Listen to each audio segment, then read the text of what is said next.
Come take a journey through time to a place where the time now is yesterday, today, 1,000 years ago. To a place where the life stream of the people has been cascading down through the centuries, serene, unchanging, as anonymous as the mountain streams themselves which interlace the backdrop to their culture. The valleys of the Kalash people in northernmost Pakistan.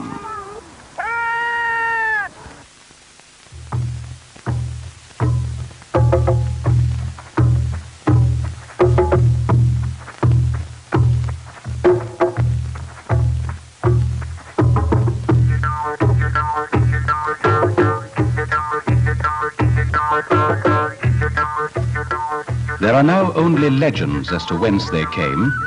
The complexion is fair, the color of eyes brown or green. They may be the descendants of stragglers from the invading armies of Alexander. There must have been other influences too, of the Indo-Aryans, Dardics, White Huns, and Sakas.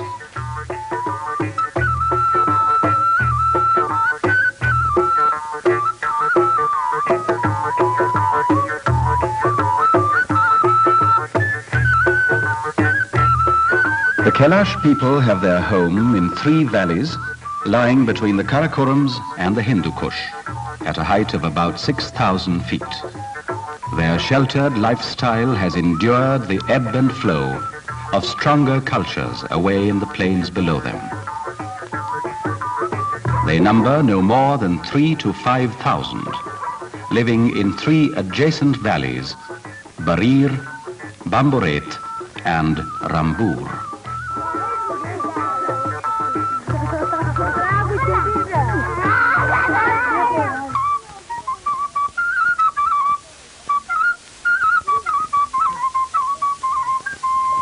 The Kalash live with nature. They are a manifestation of nature, like their walnut trees or the ice-cold water in their streams. They trade but little with the world outside. They spin their own yarn and weave their own cloth. They build their own homes and live with their own beliefs and their own religion, which is pre-Islamic. Their lifestyle is practical and unabashedly, unself-consciously colorful. It is to be seen in the construction of their homes, built into the mountainside with tiers of wooden planks supporting walls of stone, which are in abundance in their valleys.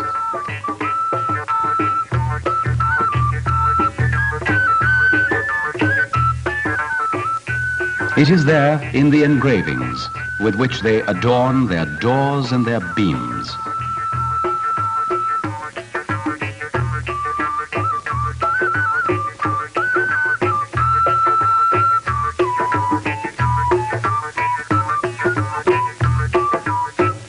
It is in the way they are always, compulsively, a reflection of nature. The approach to the Kalash Valley is from Pakistan's northwestern city of Peshawar. By road it is spectacular, taking you over the Lowari top, where you journey some 11,000 feet above sea level. On either side, the peaks rise to 16,000 and more. By road, from Peshawar to the first of the Kalash valleys takes 17 hours. By air, the distance is 40 minutes to the mountain city of Chitral, and from there another 22 miles, 3 hours by jeep to Barir. It is in Chitral that the high drama begins with the spectacle of the snow-covered peak of Trich Mir, 25,550 feet high.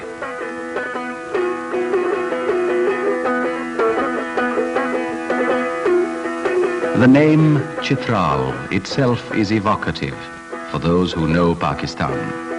The bazaar or marketplace is the haunt of those who go in quest of handicrafts as rugged as the surrounding mountains.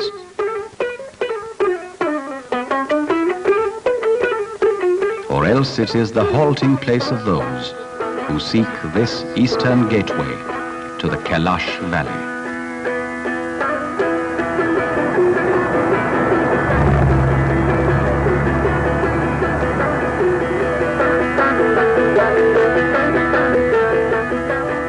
The road will now take us along the Chitral River, which has risen amidst the glaciers of Trichnir to the north.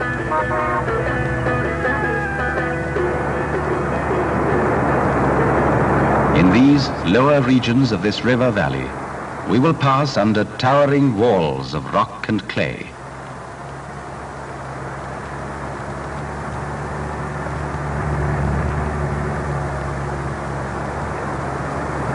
We will travel west for some 3 hours.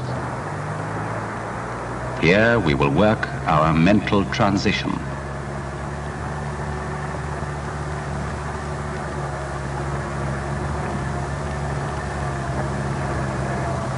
Here we will begin to leave behind the world as we know it. Presently, we approach and enter the mists of time.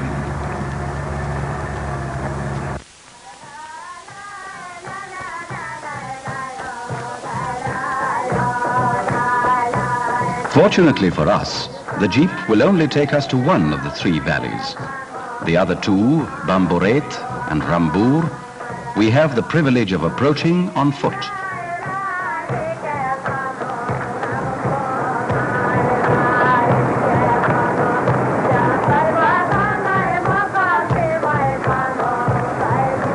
Where necessary, the local people have thoughtfully provided what we will call a bridge.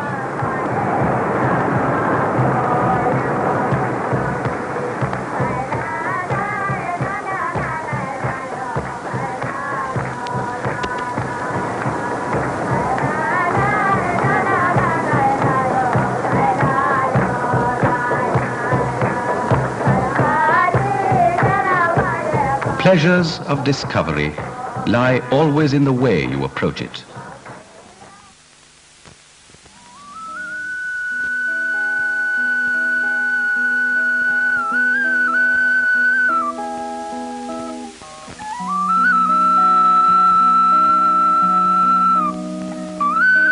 The Kalash are a pastoral people and in some degree agricultural also.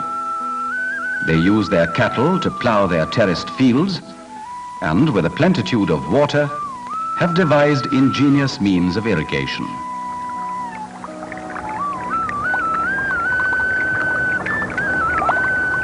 Their main crop, from which their staple diet is derived, is maize. The menfolk have contributed to the economy by ploughing the field. Now the women take over ubiquitously, sifting the corn, gathering in the waste fodder for their cattle, yet again, naturally, compulsively, turning communal work into the occasion for social intercourse and gaiety.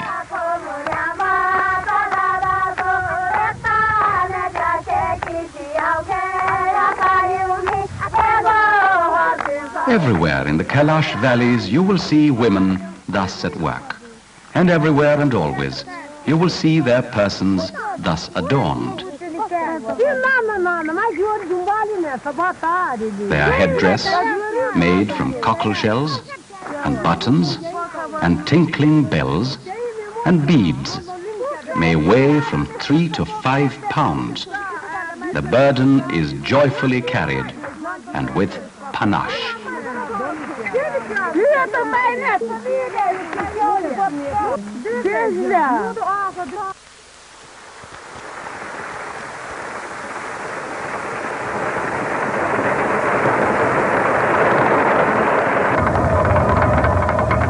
The water mill belongs to the community, and it is the womenfolk that do the grinding.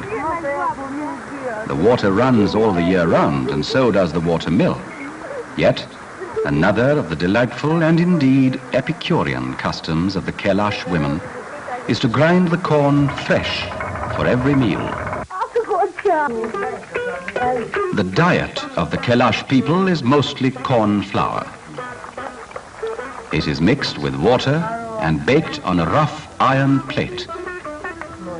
It is eaten mostly with cheese, made from cows' and goats' milk. They will eat meat only on festive or religious occasions, and their meat will mostly be goat and sometimes cow. Never chicken and eggs, which to the Kalash people are strictly taboo.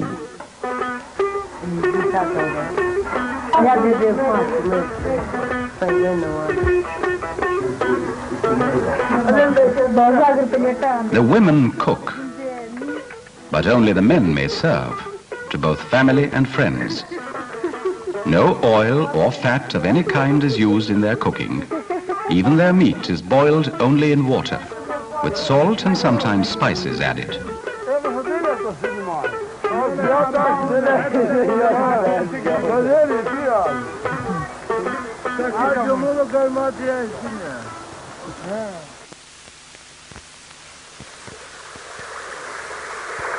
Once a month, for the few days necessary, every woman will seclude herself in the communal bashali. Here again, nature dictates the human response, which is hygienic and scientific. Here, the women will stay not only secluded, but completely cut off from human contact.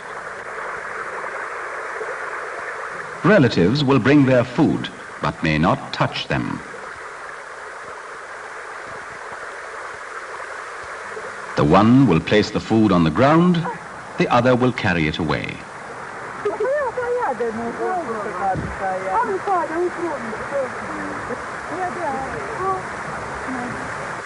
The Bashali is also the maternity clinic, which the expectant mother enters 7 days ahead, and where she will nurse the baby for 40 days before returning to the village. The practice seems as natural as breathing in and breathing out.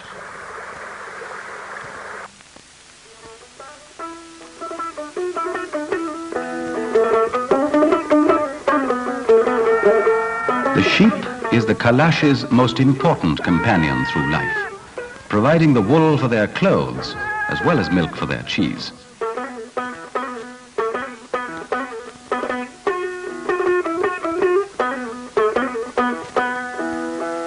Spinning and weaving are a highly developed handicraft, and one at which, again, it is the women folk that are adept.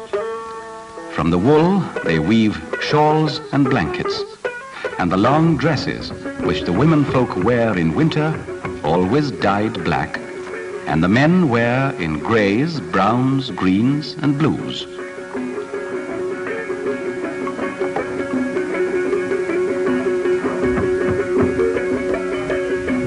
The footwear is goatskin wrapped around the ankle and foot and held in place with leather thongs.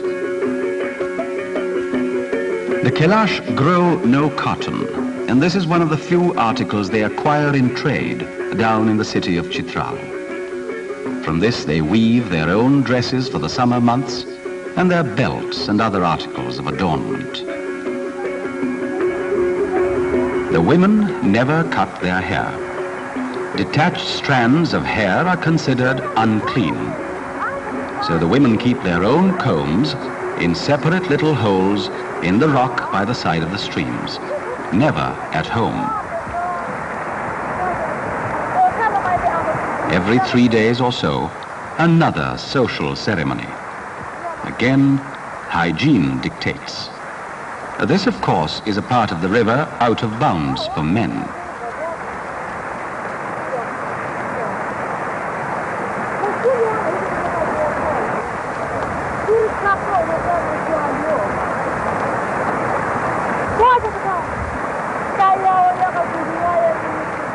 These young women in their teens and early 20s are all married and have been for some years. The Kalash marry young, girls at perhaps 14, boys at 16 or 18. But the betrothal will have been arranged already at the age of 4 or 6.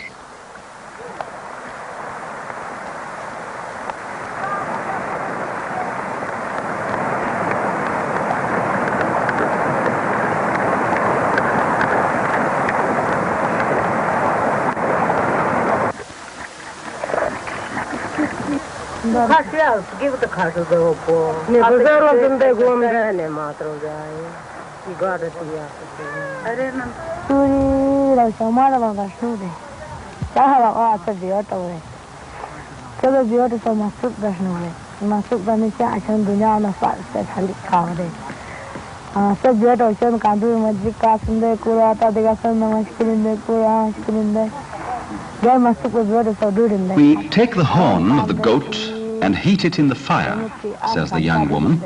Thus softened, it rubs off on a flat slab of stone in the form of a paste, dark brown in color. We use it on the face to protect ourselves from sunburn. We spread it on the forehead to cure fever and colds. In the winter, you will see us women and children, and sometimes also our men, with their faces covered with this paste.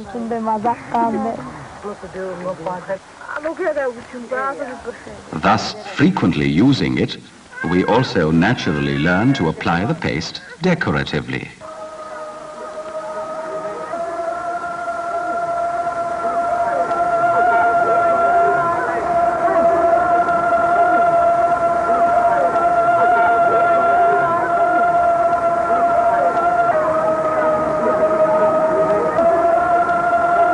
The Kalash are a pre-Islamic people, a form of animists who believe in an omnipresent God. Their temple, or Jastakan, is the abode of the female deity, Jastak, protector of children and patron saint of women in labor. She is represented by a carved panel of wood, and its spiritual worth must be said to be symbolic rather than intrinsic, for an old and withered panel can be cast aside and replaced by a fresh piece of furniture.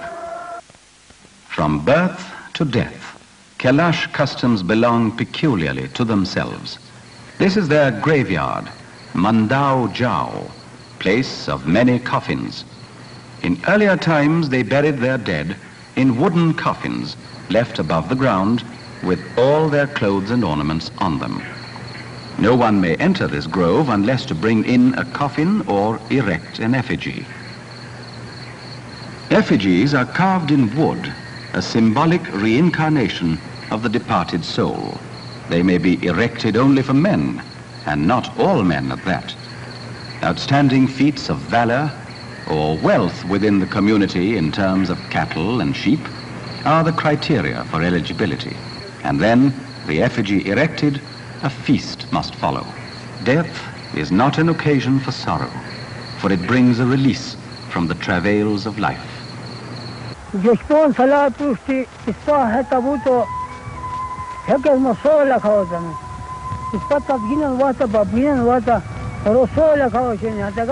In more recent times, we are told, with the impact of Islam, the custom has changed. Now the coffin is buried underneath the ground, affording protection against scavengers and making for better hygiene. Now only in the more remote parts of the valleys does the old custom still live on. Islam indeed has entered the lives of the people of these valleys with characteristic peacefulness. This family is typical. Two brothers under the same roof, the one a pre-Islamic Kalash in religion and culture, the other a Muslim. There is no conflict and no prejudice on either side. And the influence of the advent of Islam in the home is by example and not by pressure. The change of religion begins to affect the lifestyle. Not only clothes change, values change, diet changes. Ancient superstitions begin to be discarded, but the Kalash temperament, one of peaceful cohabitation, stays on.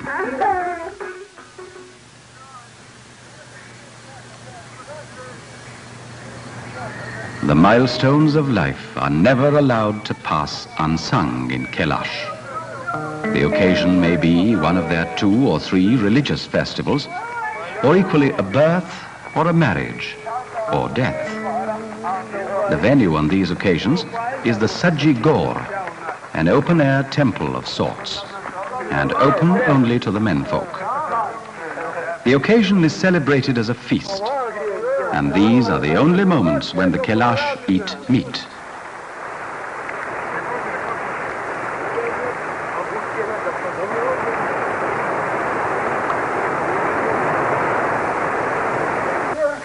Sajigor is the deity who looks after the world under the command of the Supreme Creator. The ceremony consists of all the menfolk gathering around an open fire. Burning branches of juniper are thrown onto the fire.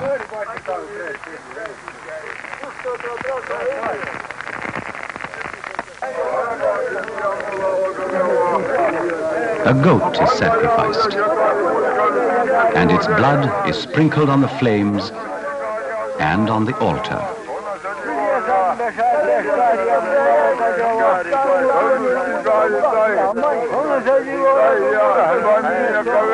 Social and religious customs become intertwined. The head of the goat is flung aside, and the boy that is quickest and no doubt strongest claims it and may then have it for himself to eat.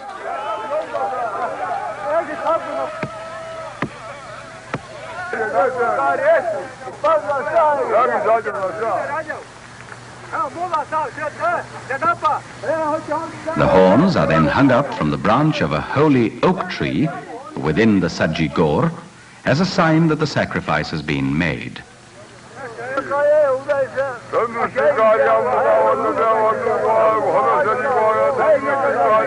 Other than the horns and the hide, the Kalash eat up every part of the animal.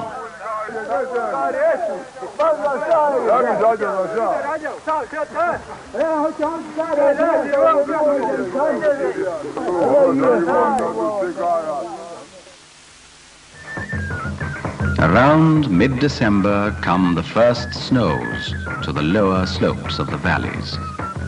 It is Chaumas, year's end.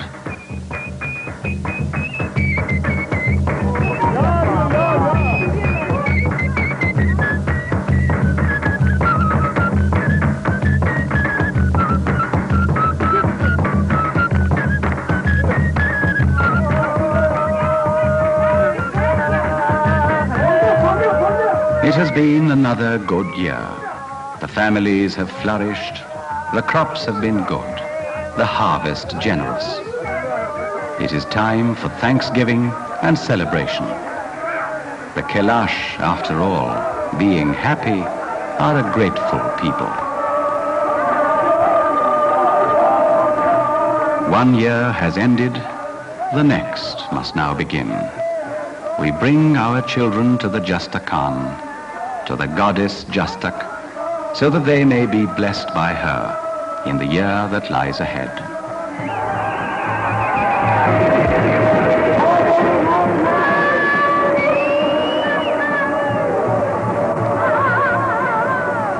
The sacrifices, the singing and dancing, the drinking of the wine they have made from their own grapes, go on for almost a week.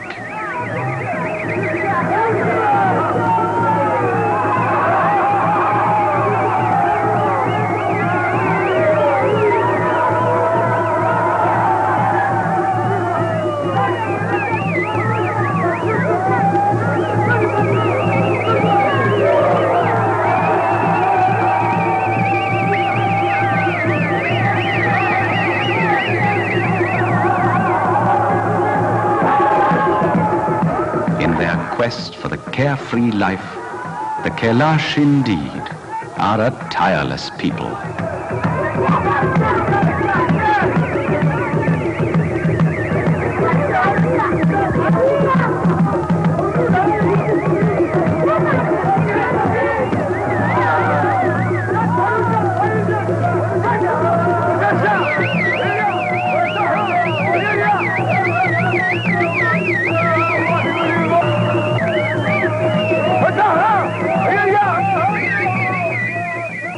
And we of the outside world, we do not envy the Kalash people their lack of education, of hospitals, of the amenities of civilized life.